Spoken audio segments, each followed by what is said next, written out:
So what I'm offering here are just a couple general considerations that you need to keep in mind from the very start as you consider how you're going to develop your course, how you're going to lay it out, and some of the strategic decisions that helps to make early on in the process, because they will really govern the types of content you develop, the way you lay out that course chronologically, and other considerations like that.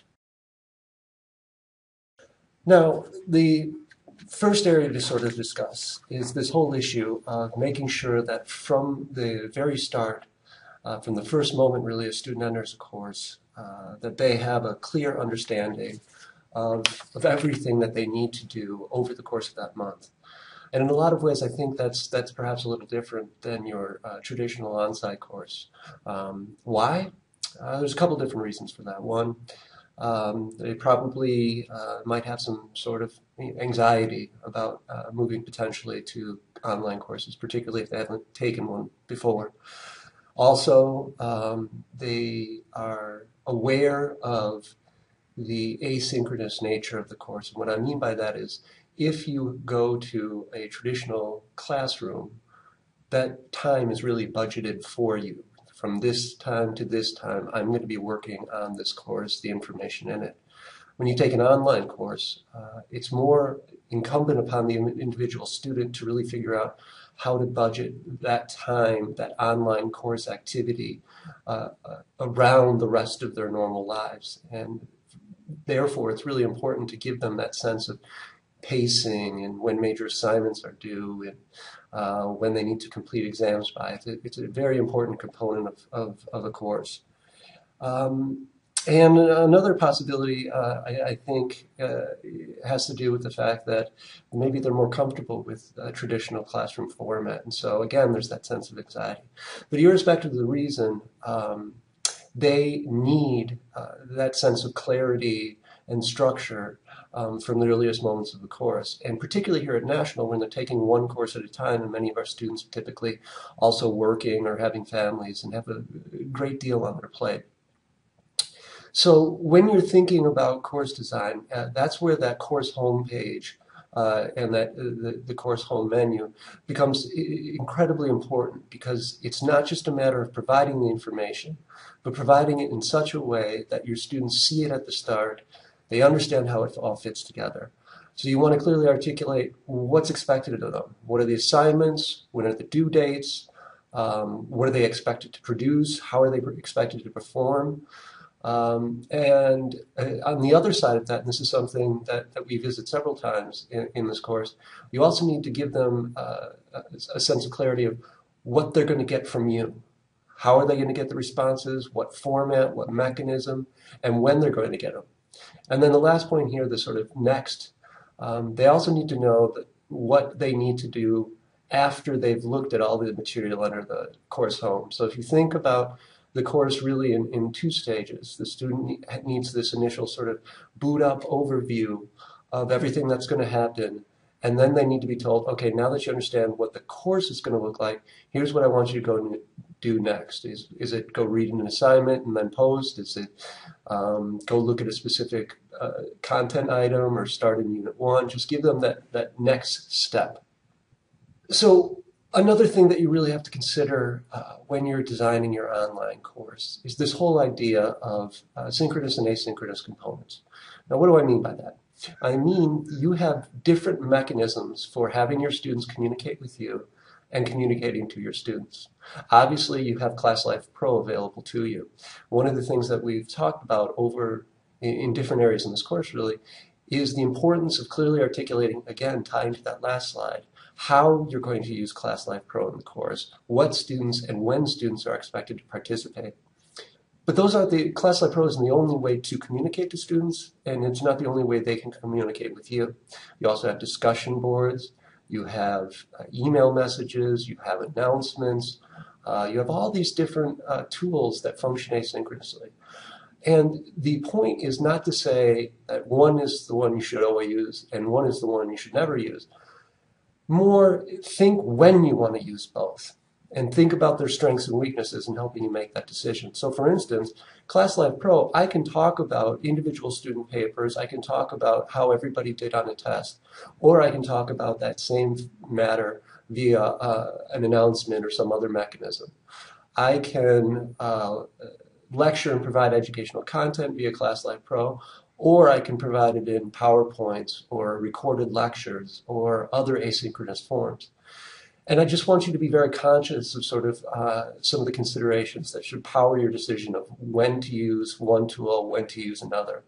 In some ways, ClassLive Pro might be seen, potentially at least, depending on how you use it, and that's why I put the question mark, as perhaps a little more informal. What I mean by that, for things like asking questions about course assignments or developing ideas as opposed to sharing a fully formed idea, oftentimes you'll find that ClassLive Pro is a more welcome and an open mechanism for your students. Another thing that I would stress for ClassLive Pro, if you think about how basically ClassLive Pro functions, where you open up a session, everybody joins, and you just start talking, well, obviously, for some types of feedback or communication with students, that's a lot more efficient for you as the faculty member. Another challenge, though, that you have to be conscious of, you're going to have students from across the country and across the globe, working different jobs, having different lives, with families, without families, in the military, in the public sector, whatever their conditions are. What that means is it becomes really difficult to create an expectation that every student can be in the same place at the exact same time.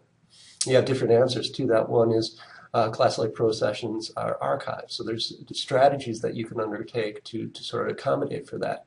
You can also offer multiple ClassLive Pro sessions, but again, that means more work for you. So again, it's just something that you need to think about.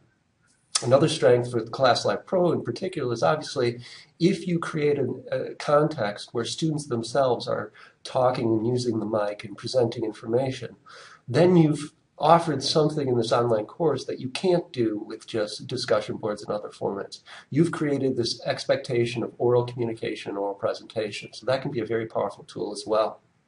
This ClassLive Pro, however, on the other side, is in fact less accessible, at least in the individual sense. And what I mean by that is for some types of activities, you're going to find it difficult to really quantify and precisely grade via ClassLive Pro. And then again, moving back to one of its significant strengths, one of the largest challenges when one creates, let's say, discussion boards around several texts or different chapters, there's always the risk that students can hide the fact that they don't understand or didn't even really come in contact with specific pieces of educational content covered in a specific unit. Well, if you create a ClassLive Pro session and understand that it is your expectation that everyone participate and be ready to answer when you call on somebody to ask a question, to answer a question, then you've created this mechanism that doesn't allow them to hide the areas that they don't understand. So you force this expectation that they have to know everything and be ready to answer everything in that context. Discussion boards and other written documents or other ways of sharing and communicating with your students, there are some significant strengths and also some things to be aware of. One, it's more formal, and what I mean by that is often you'll find that, and that goes both ways really, often you'll find that students are sometimes more comfortable articulating complex ideas via discussion board because they have the time to really sort of strategize and put together their clear response. Also, you don't have to worry about that challenge of time conflict, that you can really, it's a 24/7, at the moment of insight, students can bring their ideas to bear to the discussion. And I think one of the largest strengths is it gives you this clear bridge to even more formal written work. So for instance, taking an insight in a discussion board, and fleshing it out and connecting it right to a final paper. And often at times, both students understand how they're going to be assessed, and the process of assessing and evaluating students is perhaps a little bit easier when evaluating the performance in these written documents.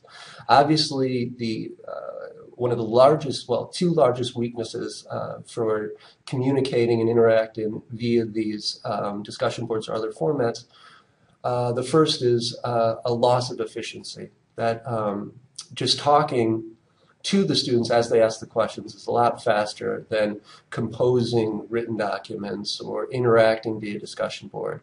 And so again, that's just something you want to be conscious of.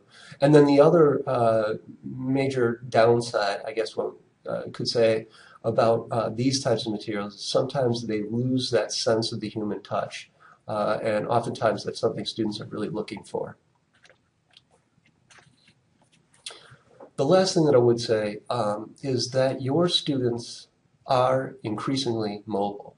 And what I mean by that is not necessarily that they're going to do everything in this course via their smartphone. But it does mean a couple things. One, a lot of them do have smartphones. Two, they will use their smartphones for specific activities. And on the lowest common denominator, as you know, we have apps for Android phones, Windows phones, and the iPhone. And you're going to need to use the course schedule to lay out the units and assign dates to specific assignments and exams so that your students can really sort of keep abreast of what's going on in the course, what they need to be doing as the course unfolds. But that's sort of the most minimal level. Something that you might think about as you design your course, you start to think about ways that you can incorporate that sense of mobile access into a variety of different areas of your course.